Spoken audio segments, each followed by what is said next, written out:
Welcome back student स्वागत करुच्ची Bharti classes को मु आपण मानकर सागर सर सप्तम श्रेणी पिला मानकर साहित्य बहिर प्रथम गल्प बा 14तम विषय जार नाम होची माड़हांडी कथा। यार गाल्पिक अटंती गोपाल चंद्र प्रहराज। अल्प बहुत समस्ते माड़हांडी कथा गल्पटी को भल भाव जानी तथापि विषय मध्यम भिडियो मध्यम कंप्लीट गल्पटी को भल भाव बुझेबी जमी आप 1 मार्किया 2 मार्किया 3 मार्किया क्वेश्चन को भल भाव अटेम्प्ट करें। तो चलतु विषयर बा गल्पटी को आम भल भाव आरंभ करवा। ता पूर्व जदि आपण मैंने चैनल को सब्सक्राइब करना चैनल को सर्वप्रथम सब्सक्राइब करनी एवं निज सांग मान सहित ये वीडियो को बहुत मात्रा शेयर कर। बाकी यार जो अभ्यास प्रश्नमाला अच्छी यार परवर्ती वीडियो रे नहीं आसवा तो मिस न करूँ से कहूँ चैनल को सब्सक्राइब कर रखु। ओके तो चलतु सीधा सड़क विषय को बुझा। तो देखु प्रथम रू ही कहूँ आलस्य दुखर कारण अटे। आलस्य दुखर कारण अटे और परिश्रम सुखर कारण अटे। अलसुआ लोक को ईश्वर दंड दियंती। यह ही माड़हांडी कथा गल्पर विषय वस्तु अटे। जी आलस्य करे से भविष्य में दुख पाए। जदि आपण एबे पाठ पढ़ुना ताहले भविष्य में अनेक कठिन काम करेंगे। जो मैंने एबे पाठ पढ़ुंट आगामी समय से बड़ चाकरी करेंगे एसी रूम रे बसिकी अयस आराम करेंगे। यहीटा ही निरंतर सत्य। जो मैंने एबे से कथा को बुझी 5-6 वर्ष मेहनत करेंगे 7-8 वर्ष मेहनत करेंगे तापर अयस करेंगे जीवन सारा केतबेले विदेश बुलिबे केतबेले आम देशर चारि सबुआड़े बुलिबे धन संपत्ति कौन अभाव हेब ना। बास आपन को एबेठारु परिश्रम करने को पड़ो भविष्य में एंजॉय करने। ओके यहीटा ही विषयर मध्य सारांश अटे। तापर कौन कहते गोटे देश में गोटे चकुलिया पंडा थाए से भारी गरीब अटे। ओके विषयर मुख्य व्यक्ति जी होती से होती चकुलिया पंडा। से गरीब एवं माने कौन बड़ गरीब घर अटंती। गाँ को गाँ बुली भिक मागे। दिने से खूब बुलिला हेले भिक पाइला नहीं। ता पछरे गाँ पिलाए पड़गले। से दिन से भिक्षा मागिबा को जाइथिला भिक तो मिलानी ता पछरे पिला पड़गले। बुझी होची गाँ पिला पड़गले। ताको टेका बुलो फोपाड़ी गाँ रु मध्य तड़ीदेले। से माड़ खाई घर को न फेरी आग को चलिला। बाटरे सुंदर पद्म पोखरीटीए मध्य देखिला। जेतेबेले गाँ लोक गाँ पिला माने ताको टेका बुलो पथर फोपाड़ी सेतेबेले से फेरी आसी गाँ रु किंतु निज घर को न जाइकी सेमती आग को चलिला। बाटरे जेतेबेले से देखिछि सुंदर पद्म पोखरीटीए सेठी रहिछि। पानी काचकेन्दु भली निर्मल अटे बा स्वच्छ अटे सफा अटे। भारी लोभ हैला पीबाकू। लथ करी बसी पड़िला बा दुम किना बसी पड़िला केउठी पहाच उपरे। निर्मल पानी को डाहाण हाथे धरू थाए ओ पीऊ थाए। मन को मन कहू थाए भाए भात खाऊं डाली खाऊं दूध खाऊं महुर खाऊं आंबिल खाऊं खीरी खाऊं। अर्थात जिते थर से माने जिनसटा को प्रैक्टिकली बुझा चेष्टा कर। से देखुच जितेबाला पानी गुड़िक पूरा निर्मल अटे पूरा सफा अटे तो सेतेबेले से कौन करुच्ची थरे जितेबाला पानी आनिकी पीऊँची सेतेबेले कहूँ भात खाऊं आउ थे जितेबाला पीऊँची सेतेबेले कहूँ डाली खाऊं पुणी थे जितेबाला सेमती थर को थर पीऊँची सेतेबेले कही चलती दूध खाऊं महुर खाऊं आंबिल खाऊं खीरी खाऊं काकेरा खाऊं नान मान खाऊं पोटली चकुली खाऊं सबू खाली खाऊं खाऊं कहीकि थरे थरे कि पानी पीऊँच। जेहेतु पानी सफा अच्छी पीवाक स्वाद लगुच पी चली एमती केते खाद्य द्रव्यर ना धरू थाए एवं ताकु थाकु करिकी पानी मध्य पीऊ थाए। से पोखरी रे गंगा माता थांती। ओके कौन कहते से पोखरी रे गंगा माता थांती। से चकुलिया पंडार दुख को सही कौन कहते तापरे पारिले नहीं। से चकुलिया पंडार दुख को सही पारिले नहीं। ओके ये लिखाई से चकुलिया पंडार दुख को सही पारिले नहीं। से चकुलिया पंडा मुहरे धरिथिबा सबु खाद्य द्रव्य को हांडी रे सजाई पानी रे भसाई देले। तो चकुलिया पंडाटी जेहेतु दिन जाक किछि खाई नथिला से स्वच्छ पानी को देखिकी जेतेबेले सबु खाद्यर ना नहीं कि पानी पीऊ थाए एवं सबु खाद्यर ना कहू थाए तो सही सबू को माता शुणी बा पोखरी रे जो गंगा माता अच्छा सब शुणी तो सबुतक सुंदर खाद्य को गोटे हांडी रे सजाड़ी पानी रे भसई देले। चकुलिया पंडा हांडीटी देखी भारी आश्चर्य हैला। ऑब्वियसली साधा पोखरीटी अच्छी सेठी जेतेबेले खाली पद्म फूल फुटिथिबा बेले गोटे हांडीटे भासिक आसुछि तो डेफिनेटली आश्चर्य होबो। तो आश्चर्य होइछि चकुली पंडा देखे कौन अच्छी यह मनरे प्रश्न उंकी होइछि।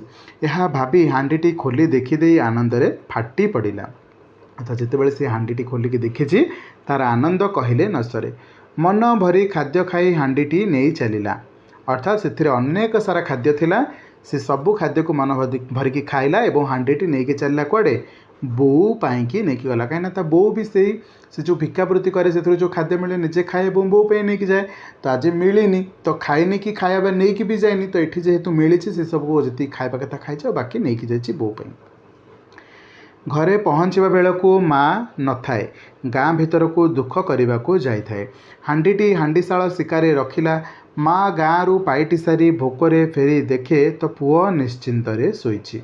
से हांडीशाल को जाई हांडीटी शिकार थिबा देखी ताकू खोलिबारु सेथिरे खाद्य पदार्थ मान देखिला। माँ जितेबाला गाँ रु दुख सारिकी आसी सेतेबेले पुओ को देखी निश्चित होइकी शोची। आउ जितेबाला हांडीशाल को जाइए खाइबा रोषेई घर को जाइए सेतेबेले देखी हांडीटी शिकारे बा झुलारे ओहली। तो से खाद्य पदार्थ मान अच्छी। भोक संभाली न पारी हांडी सबू बाहर करी पेटे खाई बत बड़कातक हांडी रखिला। अर्थात माँ भोक को संभाली न पारिक हांडी जहाँ थिला खाइले एवं तथापि सरी नथिबारु हांडीटा को पुणी रखिछन्ति जहाँ एथिरे बड़कातक थिला। उपरओली माँ पुओ खाई अठिल होईगले। पुओ उठिला परे माँ को सबु कथा कहिला। माँ पुओ को पुणी पोखरी कूल को जाई सेहीपरि करिबाकु मध्य कहिला। देखंतु गोटे दिन गंगा माता तुमको खाद्य देथिले, तमे ता पर दिन तुम कर्तव्य उपर निर्भर करथांत, गाँ रु गाँ बोलिकी भिक्षावृत्ति करके चली थांत, ताहले बोधे गंगा माता संतुष्ट होइथांते। तो यही सब घटना देख शुणिला पर माँ कहते तू पुणी थे पोखरी मूल को जा बा पोखरी कूल को जा। सबुदिन पुओ पोखरी तुठ को जाए, सेहीपरि चले चले पानी पीए और विभिन्न खाद्यद्रव्य ना धरी खाइबा कथा कहे। हांडीटीए भासी आसे, से घर को नहीं आसे। माँ पुओ खाई खुशी हुअन्ति एवं शुअन्ति। बुझी होछि ए पर्यंत? आशा करछि समस्त को बुझा पड़ुथिबो। नेक्स्ट कौन है देखंतु, एणिकी चकुलिया पंडा और ता माँ काम न करी एमिति खाई पी बुलिले।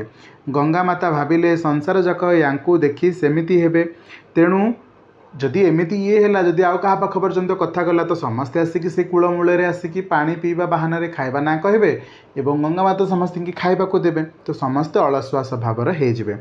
एमिति हेले कथा चलिबो नाही। तेणु से कपट करी दिने हांडी रे संसार जाकर जेते माड़ थिला सबू रखिकी भसाई देले। एबे चकुलिया पंडार पाली अच्छी। बुझे अच्छे ना? हसुछंती ना आपण मैंने?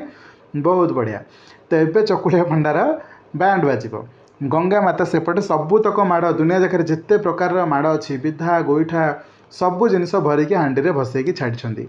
चकुलिया पंडा हांडीटी पूर्व भली नहीं खूब खुशी मन रे खोली देला। बुझे होची? तो जितेबाला खोली कौन होइथिबो हबम, तो बहुत गुड़ाए खाद्य खाइथिबो नाई? किछि खाद्य खाइनी, आज खाई तो खाली माड़ खाई। देखिए कौन है एबे जाए कुआड़े। अर्थात एथर चकुलिया पंडाटी जीव कुआड़े। आरंभ हो गला विधा चापुड़ा गोईठा कामुड़ा। अर्थात संसार जाकर जहाँ जहाँ माड़ थिला एबे आरंभ हो गला कहा उपरे? चकुलिया पंडा उपरे। से व्यस्त होई बुद्धि पांची हांडी उपरे ढांकुणीटा घोड़ाई देला। बुझी होची? एबे हांडीटा खोलिला माने माड़ हम जाणिकी से हांडीटा सीधा घोड़ाई देछि। माड़ मारिबा बंद हो गला।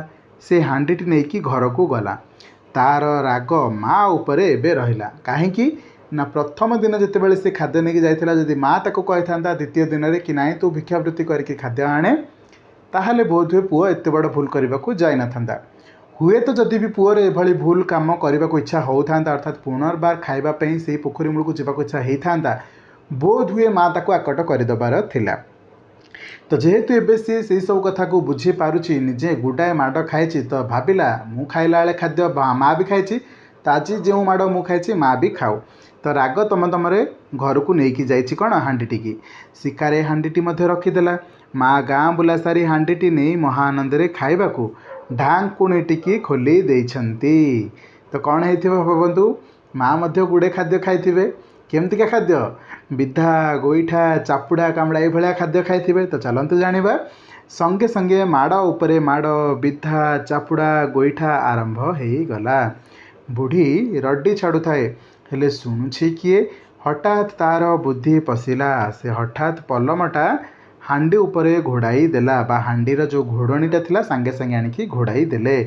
माड़ बंद हो गलारू हांडीटी नहीं बारी पछ खत गदारे थोई घर को आसी मन दुखरे मुह माड़ी करी सोई पड़िला। किए एबे माँ आसिकी मुह माड़िकी शोइला घर भितर। रातिरे दले चोर सिंदूक टिकी चोरी करी आनिथिबा जिनिसतक बांट करने बुढ़ी बाड़ी को आसिले। अर्थात गोटे चोर आसीथिले बहुत सारा चोरी करके आनिथिले। तो सी जो सिंदूक को चोरी करके आनिथिले सबुतक सिंदूक आनिकी बुढ़ीर बारीपटे खोलिकी बांटा बांटी करने योजन अच्छी बुझी होची। तो सिंदूक टी चोरी करी आनिथिबा जिनिसतक बांट करने बा बांटिबा पई बुढ़ी बाड़ी को आसी। बांट चली गोटे चोर हांडीटी देखी ता भितरे कौन अच्छी बोली भाभी खोलीदेला। एबे चोरर पाली आसला। देखंतु गोटे चोर भी तार सिंदूक खोलिकी से तांकर भाग बांटुछंती। कौन दरकार थिला तमर से हांडी खोलिबा, काहेकि आउ एक्स्ट्रा लोभरे पड़िल। जहाँ भी होची किसी भल पाई ही होथि डेफिनेटली भगवान करछंती माने। तो गंगा माता जेहेतु ये हांडी देछंती किसी गोटे बांचिकी देथिबे। तो जेतेबेले हांडीटी खोली देछि चोर संगे संगे आरंभ हो गला समस्तंक उपरे माड़ वृष्टि। काहांक उपरे? से चोर मानक उपरे माड़ वृष्टि हैला। विधा चापुड़ा गोईठा और कामुड़ा। चोरों को बाट मिलानी पलई जावाकू। बुढ़ी घरे थाई सबु शुणु थाए। चोर पलई गला परे धीरे उठी बाड़ी को गला। सिंदूकटी को डरी डरी खोलिला। अरे ए कौन? खाली हीरा नीला मोती माणिक असरपी सिंदूकरू धनतक नहीं घरे लुचेई देला किए? एबे बुढ़ी माटी सिंदूकरू सबुतक धनरत्न को लेकिन घरे लुचेई देला। माँ पुआ सिंदूक को टेकी टाकी घर को नेले। ता परठारू माँ पुआ सबुदिने सकाळू काम को बाहरी जाउथिबार देखागला। एबे तो प्रथम कथा है सेमाने कौन भूल करुथिले? सेमाने परिश्रम न करिकी से गंगा माता पोखरी पद्म पोखरी पाखे जाकि बसिकी खाद्य ग्रहण करुथिले, जोटा भूल थिला से शिक्षा लाभ पाइले, जहाँफल तांको गुडे माड मध्य हैला। द्वितीय थर जितेबाला गंगा माता तांको एते धन संपत्ति देइछंती से सबु परे सेमाने आउ से भूल करिना कि रोजगार करेनि कर्म करेनि ये सब जिनस को से छाड़ी निजे कर्म करिसेंती। हुए तो यहाँ गंगा माता प्रति आशीर्वाद थिला, जहाँफल भाग्य एक सिंदूक मिलला, धन संपत्ति मिलला, किंतु तापर से माने अयस आराम न करिकी मेहनत करिसेंती एवं से जो धन संपत्ति भी पाइछंती कहा घर चोरी डेफिनेटली हिची। ओके, तो चोर को तार बुद्धि मिली। एठी जो चकुलिया पंडाय बोन तार माँ भूल करथिले तांकु मध्य दंड मिलिथिला। आपण माने सेमती भूल रे भी भूल काम करिवे नाही। केबे भी कर्ममय जीवन को पासरी देकी अयस आराम करिवे नाही। एबे आपण माने सप्तम श्रेणी रे पढुछंती, आगामी समय रे दशम बोर्ड परीक्षा देबे, पुणी आपण माने कॉलेज पढ़िबे, पुणी गोटे बड़ चाकरी रे प्रिपरेशन रे लागिबे। आपण जदि धीरे स्थिर पढ़ी पढ़ी पढ़ी पढ़ी जिबे आउ 5-7 वर्ष पर आपण पढ़ा शेष हो आपण सुंदर चाकरी करेंगे जो बहुत पैसा जोगार करुवे। सेतेबेले जो माने एबे ठारू पाठ पढ़ुना गुंडागर्दी करुछंती, खराब भाषा व्यवहार करुछंती, अन्य मानकु सम्मान दौना, शिक्षकों को सम्मान दौना, बापा माँ को सम्मान दौना, से माने सेतेबेले पर्यंत पाठ पढ़ु नथिबे। आपण माने पैसा रोजगार करके बड़ बड़ जगह बड़ बड़ स्थान जाउथि बुलिबाकू, भल भल जिनिस किनि पारथिबे। से माने सेतेबेले दुखरे कष्ट चलिए, कहीं से पाखे किसी भी नथिबो, ना पाठ पढ़ी ना ए रोजगार करुछंती, किसी भी नथिबो। तो एबे ठारू मेहनत करी चल। जो मैंने मेहनत करूना कहूँ धीरे धीरे आपण मैंने भावुवे 7-8 घंटा पढ़ा पड़ो कि बिल्कुल ना रे पिला माने रातिर जदि 2 घंटा सबुदिन पढ़े 365 भी नुह 350 दिन कि 300 दिन भी जदि आपण मैंने पढ़ुछंती 600 घंटे आपण बही ही ना। अर्थात बही एते भी किसी जिनस ना कि 600 घंटे कभर करहबनी। ओके, 600 घंटा एनफ। आपण मैंने 2 घंटा दिन को प्रिपरेशन करते। देखो ट्यूशन रे तो 2-2.5 घंटा पढ़ुछंती, स्कूल रे 6 घंटा जाउछंती। ये कौन आपण मुंडे किसी भी नथिबो, किसी ना किसी थी। आपण मैंने रेगुलारली पढ़ा पर ये सब स्कूल शुणा द्वारा 70% पाठ मन रहिबो। आपण बस धीरे धीरे पढ़ंतु, देखिए आपणकर सबू जिनस कभर हो। ओके, देखा हे परवर्ती भिडियो जो मुझे माड़हांडी कथार जो अभ्यास प्रश्नमाला अच्छे तार प्रश्न उत्तर गुड़िक नहीं आसवि कम्प्लीटली शेष करदेवी प्रथम शेष पर्यंत। आशा करुँची आपण मैंने भिडियोटी को सेते बेले देखिए। तो चलतु आज भिडियो को ये वाइंड अप करुँची। देखा परवर्ती भिडियो से पर्यंत। Thank you so much. जय जगन्नाथ।